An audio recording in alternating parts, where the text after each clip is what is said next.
Student, कल हमने figure दिया था सेल का, कोशिका के भाग बताए थे, केंद्रक, प्लाज्मा झिल्ली यानी सेल मेम्ब्रेन और कोशिका द्रव यानी साइटोप्लाज्म। आज हम प्लाज्मा झिल्ली चलेंगे। तो हेडिंग पड़ेगी सेल मेम्ब्रेन, कोशिका झिल्ली, या आप इसे सेल मेम्ब्रेन को प्लाज्मा झिल्ली भी कह सकते हैं।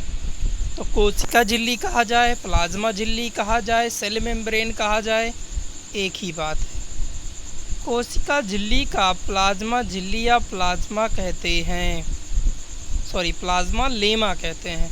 कोशिका झिल्ली को यहाँ पर को कर लीजिएगा, प्लाज्मा झिल्ली या प्लाज्मा लेमा कहते हैं। यह प्रत्येक कोशिका को दूसरी कोशिका की कोशिका द्रव से अलग करती है। यानी एक कोशिका है, दूसरी कोशिका है कहीं पर, तो उनसे एक दूसरे को अलग कौन करता है? कोशिका झिल्ली, सेल मेम्ब्रेन या प्लाज्मा लेमा, या इसे आप लोग प्लाज्मा झिल्ली भी बोल सकते हैं। यह जंतु कोशिका व पादप कोशिका दोनों में पाई जाती है। याद रखना, कोशिका झिल्ली है, कोशिका भित्ति नहीं। तो कोशिका झिल्ली दोनों में पाई जाती है। ठीक है, एक पॉइंट और लिख लीजिए, फिर अब कल कराएंगे। यह जंतु कोशिका में सबसे बाहरी झिल्ली व पादप कोशिका में कोशिका भित्ति सेल वॉल के नीचे पाई जाती। पादप कोशिका में क्या होगी? कोशिका भित्ति के नीचे, और जंतु कोशिका में सबसे ऊपर।